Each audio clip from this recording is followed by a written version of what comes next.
We're here, it's New Year's Eve, and today we're going to be talking about the other side of the motor, specifically the oil pickup. Yeah, I don't know where to look. This camera's weird. Alright, here we go.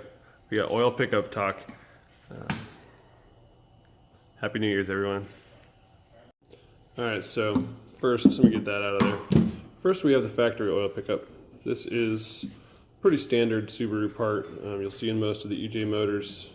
So if I get some good light on this, maybe a flashlight will work. Yeah. So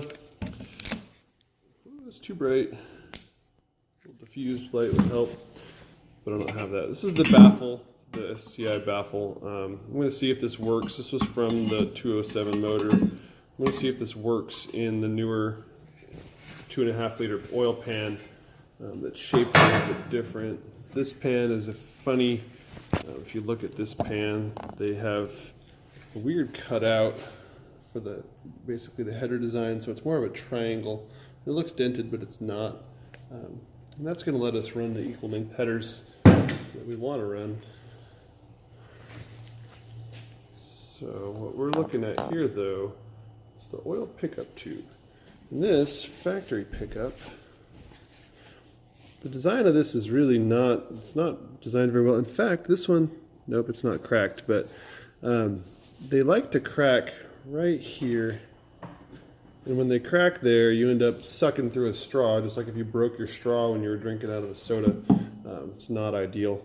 So you want to make sure that if you are going to reuse this pickup, that you double, triple check that there's not any cracking right up in here. And the reason why it cracks is because it's only supported on one side, and there's a lot of vibration at the bottom of the motor.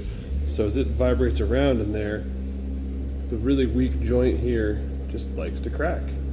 They'll also crack down on this side sometimes, but usually it's up here. So what fixes that problem is a better pickup tube. Insert the Killer Bee Ultimate Oil Pickup. So what we have with this guy is basically just a better design. It's clearly stronger. I mean, look at that. It's you know, laser cut and bent. And then it's just in general, the tube itself is just more stout. It's a stainless piece. The weld is better down at the bottom. It's not going to crack up here at the top. The pickup is boxed in as well, which helps prevent oil sloshing side to side, so it's really ideal. The downside, at least with this one, is it's used, which means there's some gunk up in there. So we got to figure out a way to get this good and cleaned out before it goes on the motor. So one question is, what do you use old mystery gas for? A little bit of the mystery juice into a nice bucket. Don't light a cigarette. And you got your oil pickup that's got a little bit of schmoo in it. In you go. Let that sit for a little while, and then basically just gonna pick it up and shake it out and get it good and cleaned out. Wearing actual chemical resistant gloves for this one, just because I don't like old gasoline all over my fingers. It's good for the cancer. We are going to die of cancer anyway, but there's no sense in speeding up the process. So I'm going to get that good and cleaned out, and then we'll get it bolted to the motor. Another thing that helps is a set of tweezers, because there's inevitably little tiny bits of silicone, whatever motor this came out of. I want to get that strainer super clean before it goes back in. So I got most of it out already. Little itty bitty bits of whatever that is, who knows. But just gonna get a little bit of this. Just gonna play Breaking Bad today here.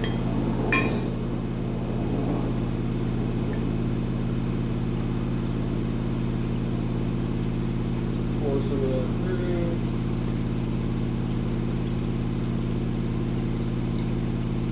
It's looking pretty clean. Pretty clean on the inside. Just gonna let it soak for a few more minutes, and hopefully it'll dissolve the rest of that little bit of goo and good to go. So this is all silicone that was in that intake, or in the, I guess, oil intake, the oil strainer. All of that would have probably over time broken into smaller pieces and gotten sucked up the pickup tube. So you always want to be super careful if you're using a used oil pickup. There was no metal in it, but that silicone is from somebody over siliconing parts that probably didn't need silicone to begin with.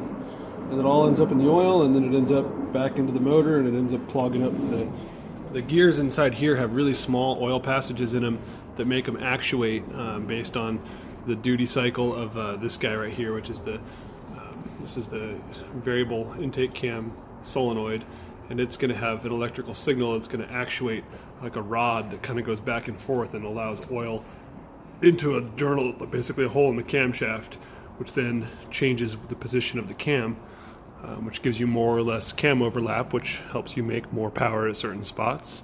It gets a lot more mid-range power specifically on these motors. And if those get clogged up with silicone, because your oil pickup is dirty, then you end up with variable cam timing that doesn't work. Now for this step, cleaning the oil pan, we're wanting to make sure we get all the silicone off the flange. So again, I'm using my gasoline bath, so don't have a smoke while you're doing it.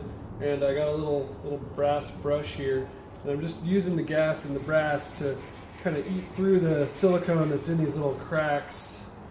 It's all gunked up in there. You probably, I'm again wearing the chemical gloves, but you probably want to wear safety glasses or have properly calibrated safety squints, such as myself. You don't want to get gas in your eye. That's just not a good day. Sometimes this can kind of fling. You can see it just kind of chews right through that stuff.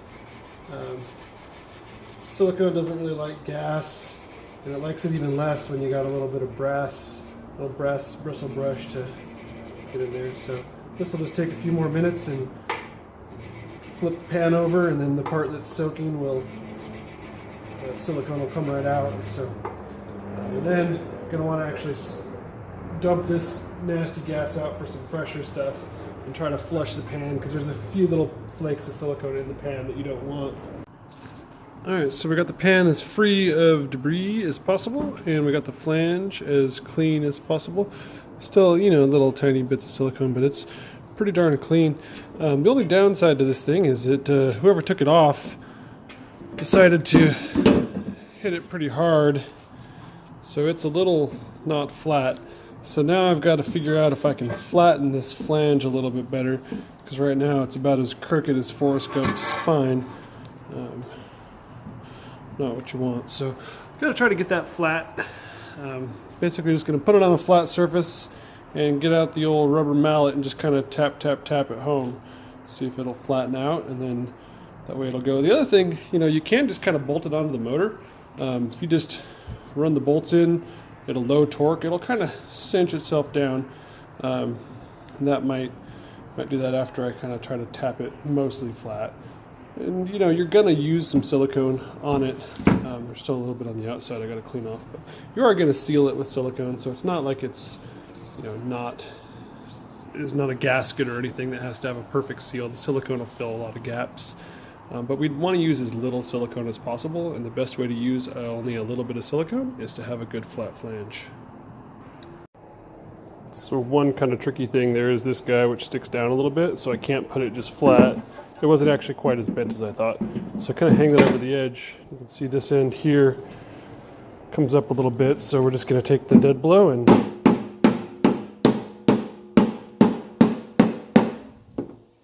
now that's a whole lot flatter than it was just a minute ago. It's amazing how little that takes because it's pretty thin. This side's a little bit up. So again, we'll find the edge.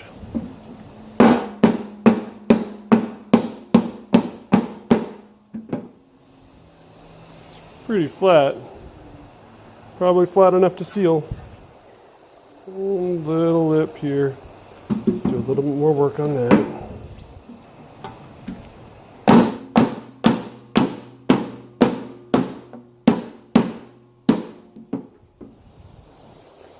Much better.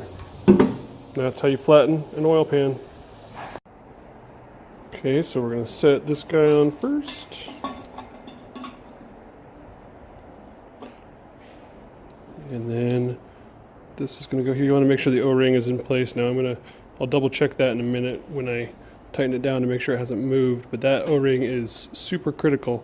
Again, I talked about the broken straw theory earlier, where if you have a crack, it's like you're trying to drink through a broken straw. Well, that would be the ultimate of broken straws. So it looks like everything here is going to bolt up. I'm going to go ahead and put just a couple of fasteners in to kind of hold it into place, and then we'll set the pan on and see if that fits. So I've got a few fasteners here. Definitely don't want to drop one, because then I'd be fishing for a while until we got it out.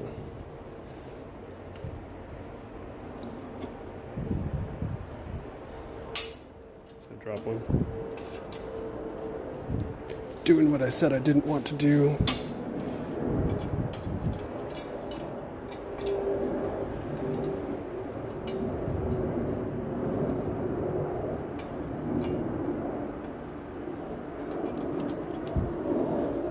Then we'll just set one up here. So I have this loosely tightened, oxymoron, I know.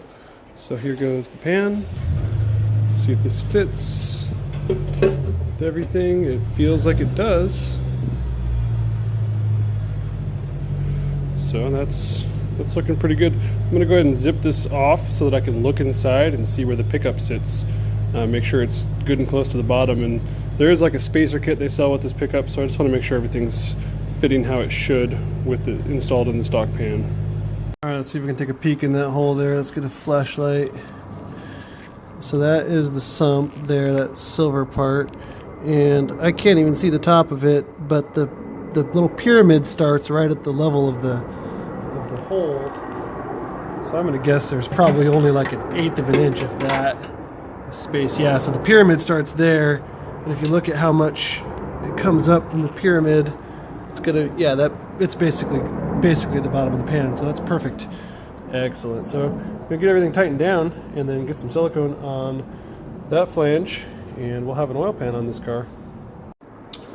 All right, now for the final step in this wonderful process, we have our oil pan, and we got silicone and a gun, and we're just gonna do a very thin layer into those little cracks, because we don't really want it to protrude into the pan if at all possible. Now there's always going to be a little bit.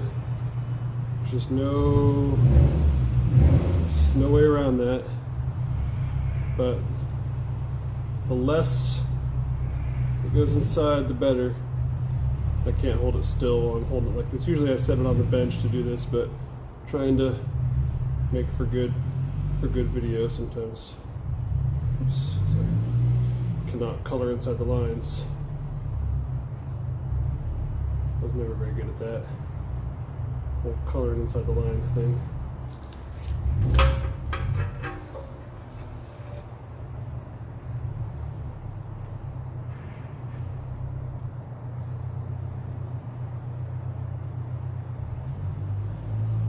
Oh, and earlier I had put this O-ring on, and I actually put it on upside down, so it doesn't matter that much, being that it's not really load bearing at all. Now, super secret silicone tip: if you get your finger wet with nasty saliva, you can actually rub the silicone around and flatten it out quite a bit. That's an old roofer's trick. It's fun, the things you learn in other industries that apply. So barely got any on my finger, just a tiny bit from doing that, but surprisingly it lets you really spread it and get it good and flat. So, and then any that's on the inside we want to try to get wiped up, because we don't want any of that inside stuff. That's what we're trying to avoid. So there's that, ready to go in the car.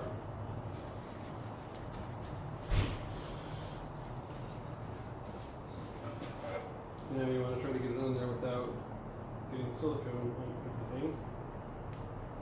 Just hope to have a little on the oil pump, of course. But for the most part, doing on pretty good. And you'll know if you did it right when you go to start up the car and it has no oil leaks. You don't even have to start it necessarily, you just gotta kind of just fill it with oil and it'll start leaking if it's gonna. Alright, and then these are 10 mils, but they have a Phillips head in them. So I just like to start with the Phillips. It's just easier. It's actually way easier in the car too, because normally right here, on the back side here, you've got a cross member in the way. And when there's a cross member in the way, it's a pain in the butt to get those last few. But sometimes the Phillips head gives you a little bit more angle at it.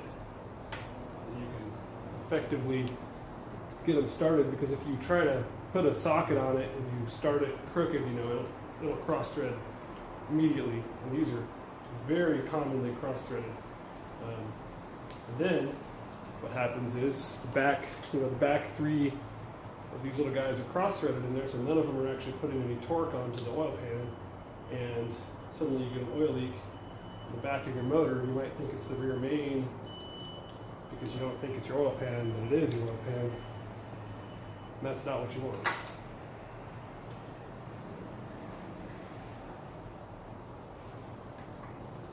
There's 14 of these.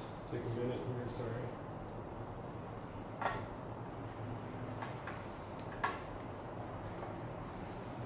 We're just going to get them all in there and then barely snug them down until the silicone sets, and then we'll tighten the ball.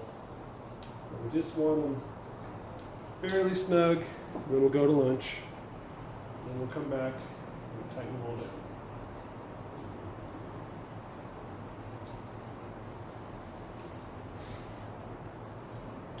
Just a few more.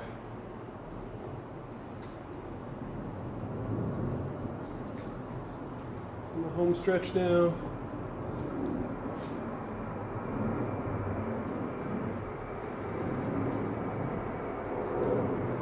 And I'm sure there's some official tightening sequence. I can go look it up. With a customer's car I might, but I'm not gonna on this.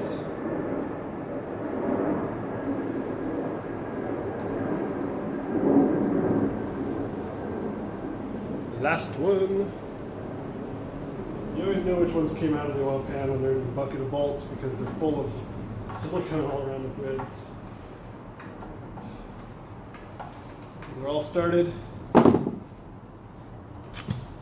Just gonna grab my little zip gun. I'm gonna turn the clutch way down to like 3, so it'll just barely snug in.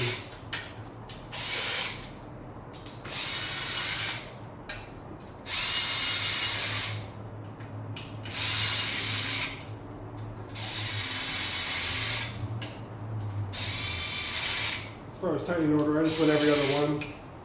Still tightening the other ones. That's pretty close to a tightening order. Said I'm sure there is an actual tightening order, but there you go. So those are barely snugged, and that should be good enough to let the silicone set up. And once the silicone's set up, let's see, it's squished out a little bit around the bolts, but once the silicone's set up, then we'll tighten them down, actually torque them down so that it holds the pan in place. Alright, so I went around and I tightened them all down after it. There wasn't a washer in the drain plugs. I put a washer in there, and that oil pan is ready to rock. Now I wanted to do one more quick thing while it's upside down. I'm just gonna set it on here, so 1 second. So here it is. More Tomioka Racing. What's in the box? What's in the box, you say? Let's open this thing up. So we've got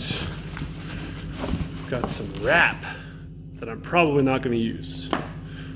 And what's this? This is one turbo up pipe that's all shiny and new that I am going to use, even though there's one on there that's identical to it. These are kind of cool inside them. Let's see if we can see it. There's a Venturi. Grab my flashlight here. This helps because it's a large runner up pipe. So you're gonna reduce velocity because it's a large runner. So if you look in there, you can see they've actually reduced the inside diameter just for a second, which creates a venturi, which increases the exhaust velocity right as it enters the turbo, which is pretty trick thing to do. Now this company did not invent this header. This is a copy of a copy of a copy, but it's a good copy. As far as I know, they're all made in the same factory. They have a specific stamping on the flange. Right down there, it says SSI. And that is a factory. I believe it's in, not actually 100% sure what country it's in. I think it's Taiwan. But they make the headers for GT Spec, for Tomei, and Tomioka Racing. Now they don't make all of these headers. There are a couple of actual like Chinese knockoffs that are far inferior quality, that have really loose slip joints here. The welds aren't very good on the Chinese ones. So the big difference that you'll notice when you look at them is that the flange isn't stamped. You see how that flange is like nice and recessed? The ones on the Chinese ones are just, it's just a cut flange out of like rolled steel. So this is, having troubles getting it out of the bag one-handed like usual. This is an equal length header, because like I'd said in the previous video, while it does get rid of some of that Subaru rumble, they just flow better and they just make better power. It's a 4-2, so there's 4 into 2 and then 2 into 1. And these are pretty big runner, so they flow really good up top, and they just make the pow. So I'm just going to put this on real quick, even though it's not going to stay on. I'm going to take it off when I do the timing belt, and I'll show you why I'm going to do that in just a minute. So let me get this support beam, that's just for shipping, get that off and get this thing put on to see the shinies. All right, and like I've shared before, you always want to set parts on for mock-up with a gasket, even if it's not the gasket you plan to use. I definitely am not going to use these gaskets. This kit should come, I believe, somewhere. Yep. So it comes with new gaskets. It comes with the header gaskets, it comes with the up pipe gasket, and it comes with the turbo gasket. Surprisingly, which is nice, even though the turbo also came with a turbo gasket, I will end up with an extra. Extra gaskets are good. But you still want to have the gaskets on there for fitment. Like I said, even if it's only a 1/16 of an inch, it is still a 1/16 of an inch. Now I'm stuck on the garbage can here. I'm going to leave this older up pipe on there just because it's I don't really feel like swapping that out. But look at that. Look at the shiny parts. Oh, so pretty. Would you look at that? That's how the bottom of the motor is going to look. Obviously, I'm not going to have a dented oil filter on there. I'm just leaving that for now. It's just a placeholder. That oil filter was also damaged in shipping with the oil pan. But you can see this oil pan has nice clearance to these headers. Wrapping the headers is a good idea. Helps keep the heat in, but it does make them more prone to cracking. Because I'm definitely going to be running ethanol fuels and more than likely also running methanol, the exhaust temperature is not as important, but keeping it in is going to help with turbo spool. So I might wrap it. I haven't decided. It's messy, it's a pain in the butt, it's time consuming, and it does make them more likely to crack. But you can see, oh well, this is two different brands. This was a Tomei and this is the Tomioka Racing. I mean, because like I said, they're made in the same place, like that would just bolt right together. There's, approximately the thickness of a gasket between them. So, good parts, good stuff. And as a final part of this video, I did want to mention, I have decided I am going to put head studs in it. I'm going to replace these head bolts. But what I haven't decided is whether or not I want to actually pull the heads and put new gaskets in and get the head surface nice and smooth and shiny, and put it back together. If I do that, it does take a little bit more time, but it is the proper way to do it, considering I have no idea how old these head gaskets are. The engine's out of the car, taking the heads off is pretty simple at this point.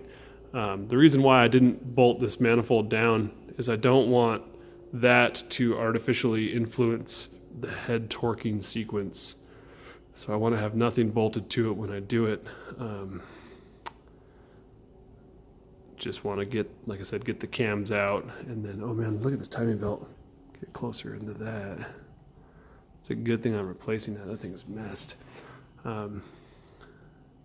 So, you know, I could replace these gaskets. Probably wouldn't be a bad idea. But let me know what you guys think, whether I should do the gasket now or just rock it. I'm so mad about that broken timing cover. That makes me angry. Those are not cheap. Yeah, motor's upside down right now. But yeah, let me know. Please, if you learned anything on this video, give me a like, and if you want to keep seeing them, give it a subscribe if you haven't already. I greatly appreciate the views. Thanks, guys.